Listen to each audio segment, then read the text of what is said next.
இளம்புவனம் அஜித்குமார் கொலை வழக்கில் திடீர் திருப்பமாக நிகிதாவிடமிருந்து கார் சாவியை வாங்கியது அஜித்குமார் என்று தெரிவிக்கப்பட்டு வந்த நிலையில் கார் சாவியை முதலில் வாங்கியது காவலாளி முருகன் என்பது தெரிய வந்திருக்கிறது. சம்பவம் நடந்த நாளன்று கோவிலுக்கு தனது தாயார் சிவகாமியுடன் வந்த நிகிதா கார் சாவியை முதலில் தன்னிடம் கொடுத்து காரை நிறுத்த சொன்னதாக சிபிஐ விசாரணையின் போது முருகன் தெரிவித்துள்ளார். அந்த கார் சாவியை தாம் அஜித்குமாரிடம் கொடுத்ததாகவும் அவர் யாரிடம் கொடுத்தார் என தனக்கு தெரியாது என்றும் முருகன் கூறியுள்ளார்.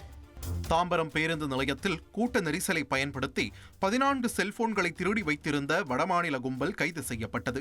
முருகன் என்பவர் தனது செல்போனை காணவில்லை என அளித்த புகாரின் பேரில் போலீசார் சிசிடிவி காட்சிகளை ஆய்வு செய்தனர்.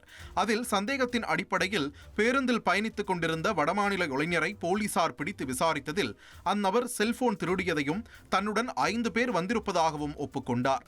விசாரணையில் இந்த கும்பல் தொடர் செல்போன் திருட்டில் ஈடுபட்டு திருடும் செல்போன்களின் சிக்னலை நிறுத்துவதற்காக அலுமினிய ஃபாயிலிங் பேப்பரில் சுற்றி வைத்ததும் கண்டுபிடிக்கப்பட்டது.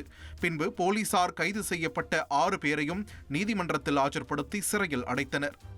ட்ரெண்டை ஃப்ரெண்ட் ஆக்கிக்கோங்க. தந்தி டிவியின் சப்ஸ்கிரைபர்ஸ் அண்ட் ஃபாலோவர்ஸ் குடும்பத்தில் நீங்களும் இணையுங்க.